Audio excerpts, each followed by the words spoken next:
sudah berkenan untuk menerima kami tim Rumah Kebangsaan. Ada Ais sama adik saya. Hari ini kita mau bahas beberapa hal nih Pak terkait dengan pembahasan RUU Energi Baru Terbarukan. Ya. Sekarang lagi pembahasan, targetnya di 2023 ini selesai pembahasannya gitu. Terus dari pemerintah juga kemarin sudah menyerahkan DIM-nya. Nah ini perkembangannya sekarang seperti apa? Oke, jadi hari ini tanggal 24 Januari kita akan melakukan rapat koordinasi lintas kementerian, Kementerian ESDM, Kementerian Keuangan, BUMN, Hukum dan HAM, serta Kementerian Pendidikan. Itu akan mengirimkan menteri atau wakilnya untuk hadir dalam rapat koordinasi, dan di mana nanti kita akan sepakati pokok-pokok pembahasannya, timeline-nya, termasuk juga siapa-siapa saja yang nanti akan menjadi wakil dari pemerintah. Karena kita di DPR sudah membentuk panjanya, sudah diwakilkan oleh berbagai komponen dari fraksi-fraksi yang ada, dan kita akan rencanakan untuk memulai pembahasannya bersama-sama dengan pemerintah pada hari Kamis tanggal 26 Januari. Kita targetkan 3 hari kita bisa selesaikan seluruh DIM yang ada. Andai kata pun tidak, kita akan tambah lagi 2 hari. Jadi diperkirakan di awal minggu depan DIM itu sudah kurang lebih bisa disepakati, sehingga bisa langsung kita serahkan kepada tim khusus yang akan nanti membahas detail-detail yang lebih tim sinkronisasi namanya, tim SIN, yang akan membahas sinkronisasi dari pokok-pokok pembahasan yang sudah kita sepakati dalam DIM tersebut. Nah, jadi diharapkan sebelum masa sidang ini berakhir, kita sudah bisa menyelesaikan undang-undang itu, dan undang-undang itu nanti akan diketok sebagai undang-undang yang disetujui oleh DPR pada tanggal 15 Februari yang akan datang. Itu dengan catatan semua isu-isu di dalam DIM itu bisa kita sepakati bersama. Karena ada beberapa hal yang memang sampai saat ini masih menjadi pembahasan di internal Panja yang akan nanti kita sampaikan kepada pemerintah. Dan ini tentu ada potensi untuk bisa juga bukan menghambat tetapi memperpanjang proses pembahasan DIM-nya itu. Ada pasal-pasal yang alot nggak sih Pak kalau dari alot mungkin tidak, tetapi mungkin istilahnya itu ya, kontroversial juga ya, kontroversial mungkin iya, contentious gitu loh, contentious ya. Misalnya pembahasan tentang nuklir, gitu ya, itu ada salah satu pembahasan kita. Terus kemudian ada pembahasan terkait keinginan dari pihak-pihak yang ingin berpartisipasi dalam pengembangan energi terbarukan untuk mengembangkan konsep power wheeling. Nah, power wheeling itu juga menjadi satu hal yang menurut saya sangat penting, karena di satu pihak kita ingin membuka ruang selebar-lebarnya agar investor bisa masuk, supaya target kita untuk mencapai bauran energi 23% tahun 2025 bisa tercapai. Itu target pertama, itu sudah bagian amanat dari Undang-Undang 16 tahun 2016 yang merupakan bagian dari ratifikasi kita terhadap Paris Agreement. Gitu. Jadi saya kira itu salah satu elemen penting bagi kita untuk mencapai target-target dan mempercepat, mengakselerasi proses pengembangan dari energi terbarukan. Nah, tetapi memang itu kan terhadang oleh permasalahan oversupply dari listrik yang kita sekarang miliki, terutama PLN. Nah, dengan adanya konsep power wheeling itu diterapkan, artinya kan ada multiple buyer, multiple seller. Sekarang kan sifatnya itu kan single buyer tapi multiple seller, gitu ya. Nah, dikhawatirkan kalau seperti itu, oversupply PLN yang sekarang mereka miliki akan semakin tidak tertanggulangi, gitu loh. Ya, jadi daya yang sudah mereka itu miliki sekarang tidak terserap, bahkan nanti diserapnya oleh tambahan daya itu diambil langsung oleh pengguna-pengguna, tidak melalui PLN. Gitu. Itu jadi saya kira itu dua hal diantaranya yang cukup pelik untuk dibahas ke depannya. Tapi pasal soal power wheeling bukannya sudah dicabut oleh pemerintah. Sudah dicabut pemerintah, tapi Kemarin ya, tetapi ini adalah salah satu yang ingin kita bahas ya, terutama dalam rapat koordinasi nanti tentang pentingnya power wheeling ini menurut kami ya, menurut kehendak kami gitu. Dan ada beberapa teman-teman dari partai lain juga sangat sangat merasa sangat penting masuknya masalah power wheeling itu ya. Oke. Baik. Nah, tadi ini soal nuklir nih Pak. Tadi pemerintah kan juga sudah mereka menyetujui tadi yang kayak semacam majelis untuk yang ini. Nah, itu kan harus dijaga nih independensinya bagaimana supaya bisa dipegang oleh Indonesia gitu. Nah, kalau menurut tanggapan Bapak sendiri itu potensi nuklir kita seperti apa? Satu, kita punya peluang untuk membangun nuklir ya. Secara konseptual, nuklir itu sesungguhnya adalah energi bersih dan energi aman, gitu ya. Memang kalau kita lihat sejarahnya ada kasus kebocoran nuklir, misalnya Chernobyl, ya, kasus kebocoran nuklir karena bencana alam seperti Fukushima, gitu ya. Itu merupakan menurut saya pengecualian-pengecualian. Tetapi di samping pengecualian itu, kita sudah melihat ada pembangkit-pembangkit nuklir di Jerman, di Perancis, di negara-negara Eropa, di Korea, gitu ya, yang sudah beroperasi puluhan tahun, ya bahkan pasca Perang Dunia Kedua, gitu ya, yang sampai sekarang itu masih digunakan. Memang banyak aktivis yang anti nuklir menghendaki itu ditutup, ya. Tetapi kita memang harus bedakan bahwa pemanfaatan nuklir sebagai sumber energi, nuklir sebagai sumber untuk melakukan riset, apakah riset pangan, riset medis dan lain-lain, itu dibedakan dengan nuklir untuk keperluan persenjataan, gitu ya. Itu menurut saya harus dibedakan dulu. Nah, terus kedua kita lihat bahwa di Indonesia memang nuklir dari awal persepsinya adalah kita tidak bisa membangun reaktor nuklir karena Indonesia itu berada di ring of fire, ya, yang rawan gempa. Sementara ini kan harus lahannya stabil, ya. Tetapi setelah dilakukan penelitian, research menunjukkannya bahwa ternyata ada 2 daerah di Indonesia itu bisa dibangun reaktor nuklir. Satu di kawasan Kalimantan Barat, satu lagi di Bangka Belitung, gitu. Dan masyarakat di sana sudah reseptif untuk dilakukan pembangunan nuklir. Beda dengan dulu pernah ada rencana pembangunan nuklir di Jawa Tengah, langsung ditolak. Baru wacana pembangunan saja. Mungkin karena padat kali Pak. Satu padat penduduk, terus kedua memang alternatif energi yang ada di sana masih banyak. Gitu. Nah, sehingga akhirnya kita sekarang sudah punya framework, ya, bahwa pembangunan nuklir ke depannya itu nanti bisa dilakukan di 2 tempat itu. Tambah lagi sekarang teknologi nuklir sudah relatif sangat maju, bahwa tidak perlu membangun reaktor nuklir dengan kapasitas besar, bisa sekarang dengan kapasitas yang modular, ya 10 megawatt, 20 megawatt itu bisa, gitu. Jadi tidak perlu besar-besar. Dan itu boleh dikatakan sangat bermanfaat untuk pengembangan energi di daerah-daerah yang memang tidak punya sumber energi, ya kecuali ya kita bisa bangun dan itu berbasis nuklir. Memang pemikirannya adalah kita kan punya alternatif energi yang beragam dari EBT-nya. Solar itu bisa dikembangkan di mana-mana. Geothermal yang belum dikembangkan juga banyak sekali, ya. Belum lagi angin, belum bayu, dan termasuk terakhir itu adalah energi berbasis sampah kan itu. Ya, itu kan juga sudah mulai banyak dikembangkan. Dan itu ada satu percontohan di Jakarta, di DKI. Meskipun masih dalam tahap pengembangan, tetapi fundingnya sudah dapat. Betul. Artinya apa? Artinya sudah ada kesepakatan funding, ada kesepakatan untuk off-take PPA-nya, gitu ya. Tinggal sekarang bagaimana untuk power plant itu dibangun dan kemudian beroperasi. Targetnya beroperasi 2025, gitu ya. Jadi saya lihat animo untuk pengembangan itu sudah besar.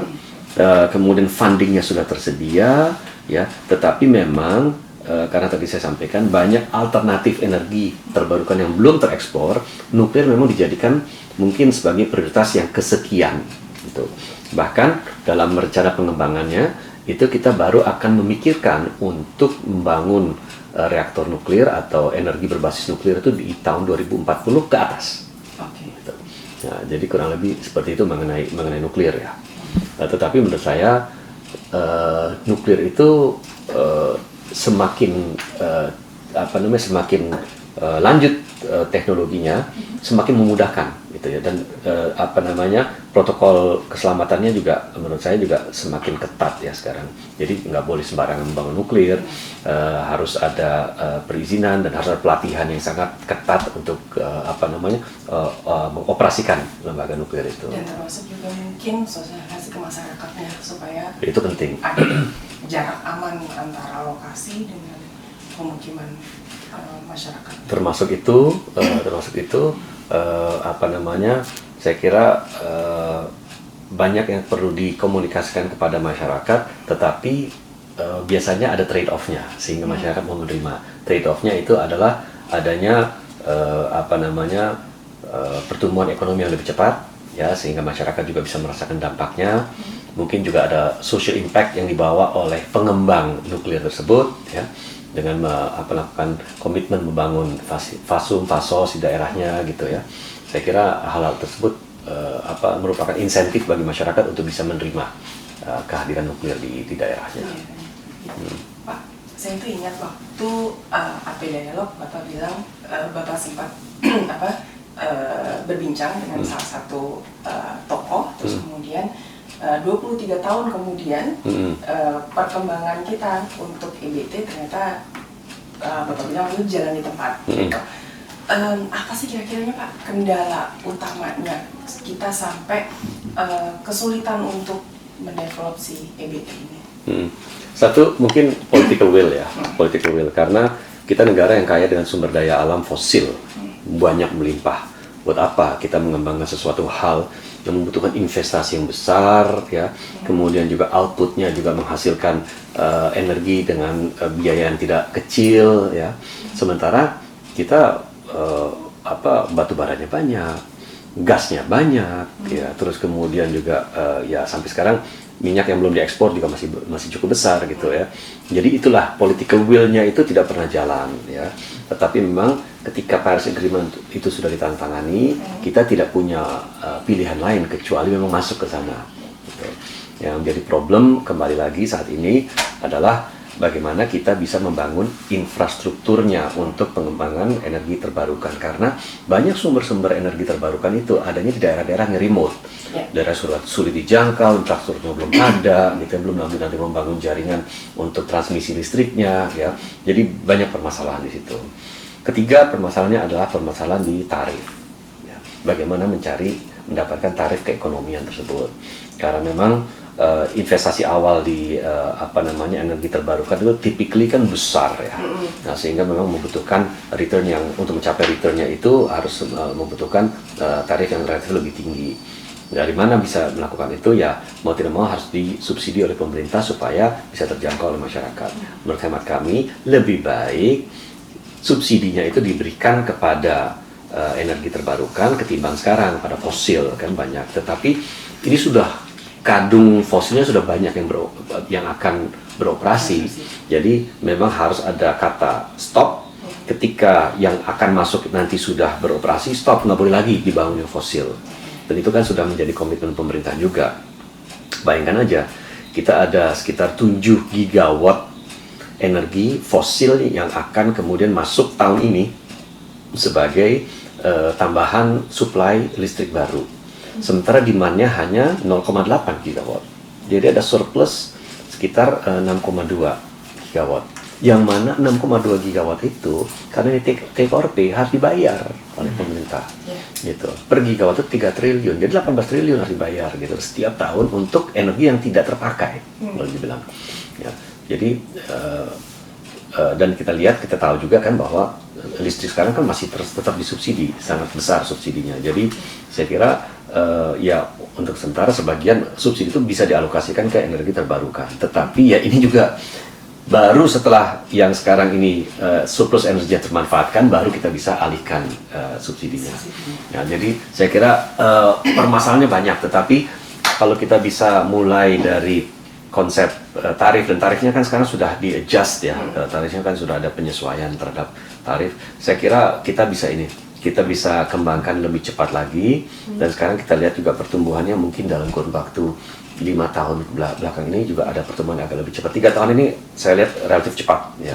Dan saya antisipasi kita bisa mempercepat itu untuk 5 tahun akan datang, tetapi mencapai 23% bauran energi terbarukan 2025 menurut saya tetap challenging. Kita hitung 2 tahun lagi kan? 2 tahun lagi, benar. Susah. Sekarang kita sekitar 12%. Tapi Bapak optimis nggak nih Pak? Apa itu? Optimis nggak nih? Enggak. Terus terang ya, honestly ya, saya melihat harus ada dorongan. Dorongan itu datang dari mana? Dari pengembangan energi terbarukan yang memang harus on stream tahun 2025 nanti. Nah, kita tidak melihat ada seperti itu. Dengan adanya kapasitas tambahan yang tadi saya jelaskan, kita 7 gigawatt, yang itu notabene adalah fosil, saya kira kita memang agak sulit. Kecuali apa? Kecuali diterapkan power wheeling. Itu menurut saya Jadi penting. Bapak setuju dengan skema power wheeling sebenarnya? Saya kira begini, kita pelajari dulu ya skemanya seperti apa. Satu, jangan sampai itu juga bertentangan dengan konstitusi ya, karena kan pernah diajukan judicial review ya, dan itu ditolak oleh MK ya. Tetapi kita bisa lakukan itu misalnya power wheeling terbatas di daerah-daerah yang memang belum terjangkau oleh PLN. Ya, atau di daerah-daerah yang sampai saat ini memang belum dirasakan keekonomiannya untuk dibangun pembangkit oleh PLN. Itu bisa kita terapkan. Jadi ya, mungkin ada pengecualian. Jadi power wheeling terbatas. Oke. Soalnya beberapa waktu yang lalu kita juga diskusi dengan Pak Amin Sunaryadi misalnya. Beliau juga sebenarnya kasih solusi juga gitu, bagaimana kita punya potensi-potensi EBT yang tadi Bapak bilang ada yang di daerah-daerah terpencil yang belum tereksplor, belum termaksimalkan penggunaannya, misalnya kayak di NTT gitu, surya, hidro, terus kemudian angin, itu potensial sekali, tapi kan tidak mungkin kemudian itu dibawa ke luar NTT gitu. Ya, jadi bisa dikembangkan di daerah situ dan bisa juga harus didukung dengan membangun ekosistem ekonominya ya. Gitu. Jadi industrinya juga dibuat di situ supaya bisa ada dampak ekonomi buat masyarakat. Yang tadi Bapak bilang kan harus ada trade off-nya nih apa nih gitu. Mungkin salah satunya juga seperti itu. Ya. Gitu. Dan kemudian juga mungkin yang bisa mengakselerasi itu adalah kalau memang ketentuan mengenai ekspor energi itu kemudian bukan dibatalkan, tetapi dihentikan ya, dalam artian bahwa kita bisa ekspor energi ke luar negeri. Ya, apalagi sekarang kan masalahnya kemarin tuh peraturan dibuat ketika kita dalam kondisi defisit energi sehingga tidak boleh ada ekspor. Tapi kan sekarang surplus ya. Dan sekarang ini banyak sekali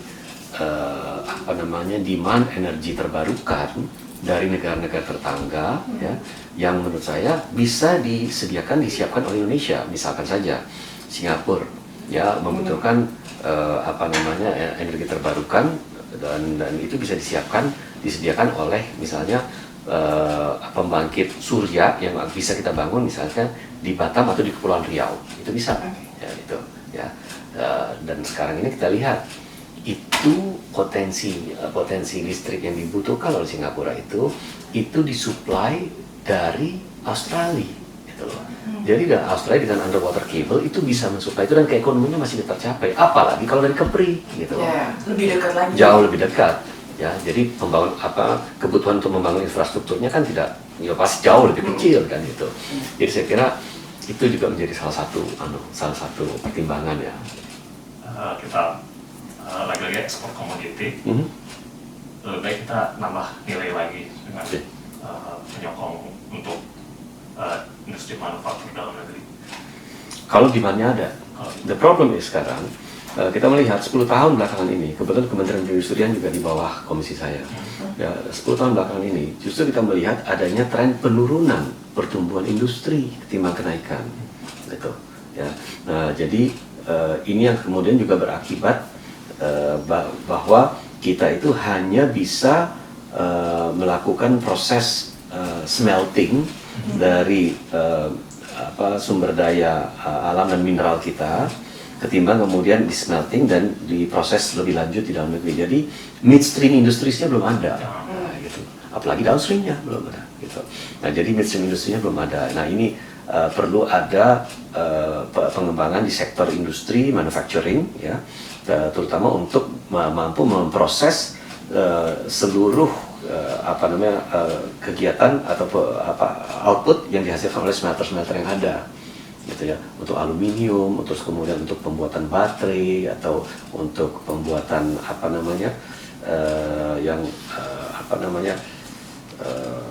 produk aluminium itu bukan panci dan lain-lain gitu ya. Itu kayak gitu-gitu tuh kita masih belum punya secara masif ya. Dan itu very kompleks, dan artinya begini, kenapa nggak dibangun industri itu? Karena tidak kompetitif. Kenapa tidak kompetitif? Ya UMR-nya belum udah mahal sekali. Gitu. Belum lagi undang-undang perburuhan kita dirasakan memberatkan, gitu loh, memberatkan pemberi kerja, gitu ya. Nah jadi very kompleks menurut saya, very kompleks. Nah, tapi kembali lagi kalau kita bicara itu nanti nggak ada habis-habisnya. Tapi kembali lagi, nanti kalau memang demand-nya ada, saya kira bisa dimanfaatkan. Kalau ternyata demand-nya ada, kan kita punya nih sisa yang sekitar 6 gigawatt yang masih surplus ya, bisa dimanfaatkan begitu. Terkait dengan yang tadi yang masih nyambung juga ya ke energi nuklir, kan tadi potensinya itu di Kalimantan Barat dan bubble ya. Itu nanti apakah berarti masuk ke grid ke wilayah-wilayah lain nuklirnya, atau nanti diperuntukkan untuk energi listrik di daerah tersebut? Ya tergantung kepada kebutuhan ya yang ada. Kalau bubble itu kan bisa untuk wilayah Sumatera bagian selatan, atau kalau kita lihat juga sebagian listrik dari wilayah Sumatera bagian selatan itu kan dialirkan juga ke Jawa ya. Karena memang potensi pertumbuhan terbesar itu masih di Pulau Jawa. Jadi kita berharap misalkan saja nuklir di Kalimantan Barat itu nanti bisa mensuplai kebutuhan energi untuk IKN itu misalnya. Ya, itu satu potensi juga menurut saya yang bisa jadi alternatif. Kalau bubble, saya kira kalau memang masuk ke grid untuk Sumatera bagian selatan, tergantung pertumbuhannya seperti apa. Tetapi kalau kita per hari ini, Sumatera itu juga relatif sudah mencukupi gitu ya listriknya. Nah, jadi saya kira sih fleksibel ya, tetapi karena memang sudah ada sekarang ini sudah ada supply listrik dari Sumatera Selatan ke Jawa, saya kira itu bisa jadi alternatif juga. Karena pengembangannya kan tetap di daerah Banten ya, Merak, Serang dan lain-lain itu. Salah satu yang jadi alasan kenapa kita untuk pengembangan EBT masih jalan di tempat. Yeah. Kalau dilihat dari political will, sebenarnya siapa yang masih minim sekali political will-nya untuk ikutan mendorong EBT ini, Pak? Ya, pemerintah kan tidak bisa bekerja sendiri ya, dan pemerintah kan dalam hal ini sifatnya sebagai regulator, termasuk juga sebagai fasilitator. Ya. Tapi ujung-ujungnya kan adalah yang bergerak di situ adalah badan usaha ya untuk mengembangkan itu. Nah, dan di Indonesia badan usahanya sudah bisa kita lihat strukturnya itu masih badan usaha yang kalangan dunia usahanya masih fossil heavy gitu. Masih pengusaha-pengusaha besar kita masih bergerak di bidang migas, bergerak di bidang pertambangan batu bara gitu ya. Yang mungkin juga mereka memiliki insentif yang tidak terlalu besar untuk mengembangkan itu, kecuali melalui regulasi. Seperti misalnya begini, sekarang pengembang yang sudah produsen batu bara yang berasal dari rezim PKP 2B yang ingin kemudian memperpanjang dan memperoleh IUPK, itu punya kewajiban di dalam perjanjian IUPK-nya untuk membangun downstream industri batubara. Jadi coal to gas atau coal to liquids. Gitu. Memang investasinya besar, mahal, tapi harus dilakukan. Gitu. Termasuk juga sekarang untuk pengembang produsen-produsen migas gitu ya. Seperti Pertamina aja sekarang, mungkin 60% produksi Indonesia sekarang dari aspek crude itu sekarang ada di tangan Pertamina. Tapi Pertamina kan sekarang mengembangkan Pertamina Renewable Energy. Ya itu, jadi itu akan dikembangkan. Jadi lambat laun akan mulai terlihat, tetapi saya kira prosesnya itu tidak dalam bentuk sebuah quantum leap yang kita bisa lihat. Ada transisi energi dengan berbagai pertimbangan. Satu, political will, kedua ketersediaan infrastruktur, ya ketiga mungkin masalah tarif, ya, dan empat ya tadi yang saya sebutkan masalah oversupply capacity sekarang ini, gitu. Nah, tetapi intinya menurut saya ya sekarang ini kalau kita bicara pengusaha-pengusaha besar di bidang energi sekarang ya masih berbasis fosil. Kalau tidak didorong oleh sebuah peraturan, ya itu bagaimana kita mau ya. bisa. Nah, sekarang kan peraturan sudah ada. Ya, jadi saya kira ini sudah mulai trigger ada kelihatan pengembangan ke depannya akan lebih baik menurut saya ya. Nah, ini kan di saat yang bersamaan nih Pak, agak sedikit keluar. Lagi dibahas tentang undang-undang migas juga, Ya. gitu. Ya. Nah, kemarin ada beberapa poin yang dari kan ini ada 547 nomor ya Pak ya di RUU EBT ini. Ada 50 sekian yang pemerintah minta itu dihapuskan. Salah satunya terkait karena ada kaitannya dengan undang-undang migas ini. Itu apakah terlintas gitu Pak, gimana misalnya dibuat dalam satu omnibus gitu ya, gimana akhirnya satu produk ini bisa mencakup semuanya, jadi nggak terpecah-pecah gitu Pak, gitu. Supaya pembahasannya bisa langsung semua, EBT, migas, terus nanti juga ada yang lainnya. Ya.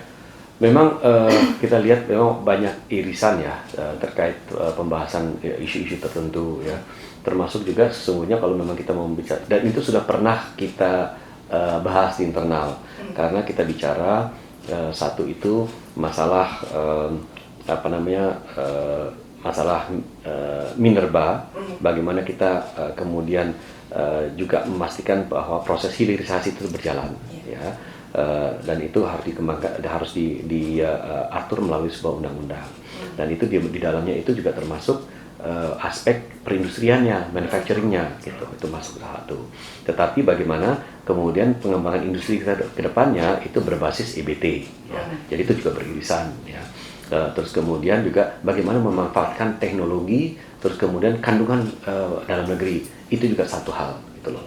Jadi memang sudah pernah dipikirkan seperti itu. Tetapi mungkin ya menurut saya per hari ini memang dorongan terbesarnya adalah untuk melakukan akselerasi pengembangan industri EBT karena memang target-target yang sudah kita canangkan. Gitu. Jadi jangan sampai Indonesia nanti suatu ketika terisolasi ya dari bukan hanya pergaulan tetapi dari mata rantai perekonomian luar negeri. Kita nggak bisa ekspor barang kita karena tidak berbasis EBT gitu ya. Nah itu salah satu pertimbangannya.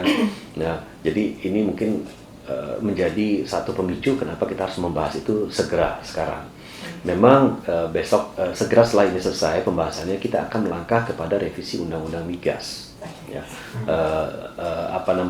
Kembali lagi yang kita bahas adalah pengembangan migas ke depannya. Kalau memang kita bicarakan konsepnya adalah konsep omnibus ya, saya kira itu bisa dilakukan, tetapi prosesnya itu tidak bisa dilakukan seperti kita membahas omnibus law yang sebelumnya, omnibus law cipta kerja, omnibus law bidang keuangan gitu ya. Sekarang juga lagi dibahas omnibus law bidang kesehatan ya. Saya tidak pernah percaya bahwa omnibus law itu bisa dilakukan secara cepat, ekspres gitu ya, nggak bisa, instan tuh nggak bisa. Ya, membutuhkan kajian, membutuhkan pembahasan. Bahkan saya melihat bahwa secepat-cepatnya kita membahas sebuah omnibus law itu dibutuhkan waktu mungkin sampai dengan 3 tahun sampai kita memiliki sebuah omnibus law yang kredibel, yang long lasting gitu ya, dan mungkin juga rentan terhadap judicial review ke depannya gitu. Ya. Karena kan dibutuhkan betul-betul partisipasi elemen luar itu betul, masyarakat, civil society, kemudian juga akademisi, kalangan usaha. Saya kira itu perlu, dan itu membuat omnibus law menurut saya bukan hal yang mudah. Dan sekarang ini kalau kita bicara omnibus law dengan segala rasa hormat, kita sudah di tahun politik gitu ya, ada tahun politik. Mungkin teman-teman ini kan lembaga politik nih ya semua teman-teman sudah berpikirnya 2024 pemilu, bagaimana saya bisa bertahan di pemilu, bagaimana saya bisa mempertahankan kursi saya untuk bisa terpilih kembali gitu. Oke, siap. Jadi memang mungkin bisa ya Pak, tapi tidak sekarang. Ideally ya, menurut saya ya, ideally ya, karena semuanya harus harus terkoneksi, integrated ya, supaya tidak parsial berdiri sendiri dan bahkan kadang-kadang satu undang-undang dan undang-undang lain kan sering bertebakan ya, gitu.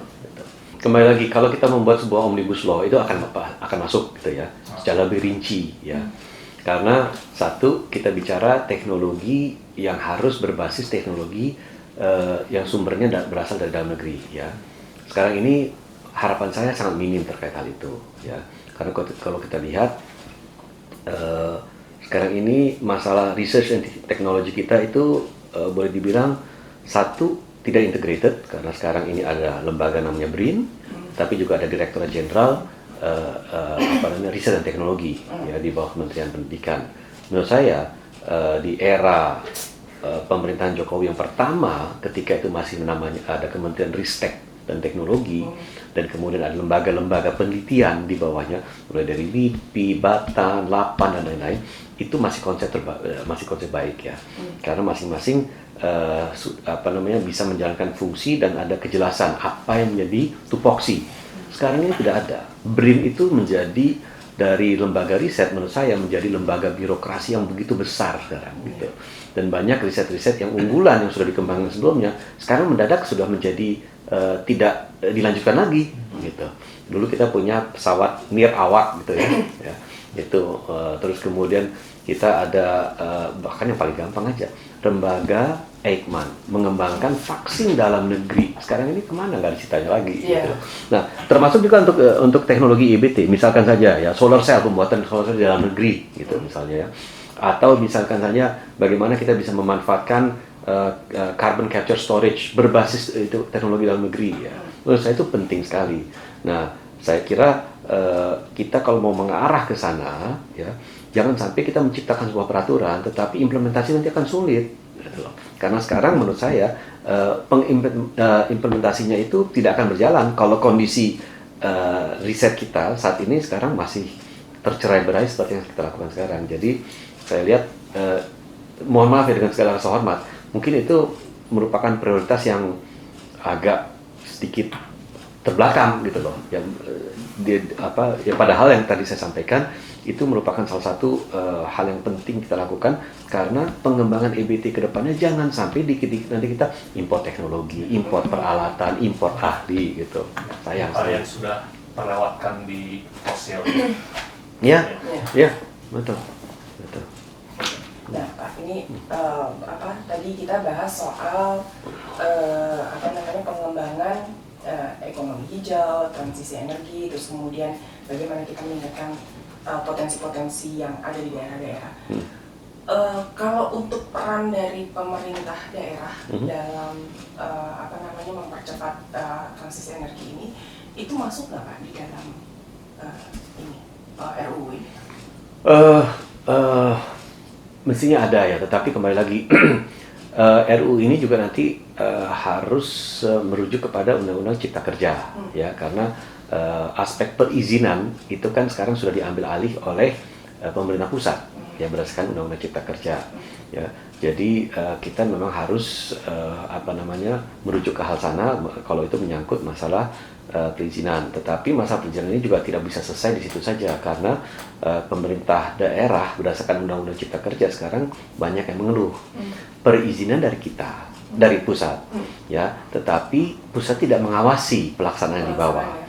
Nanti kalau sampai terjadi permasalahan itu siapa yang bertanggung jawab? Kan daerah yang bertanggung jawab.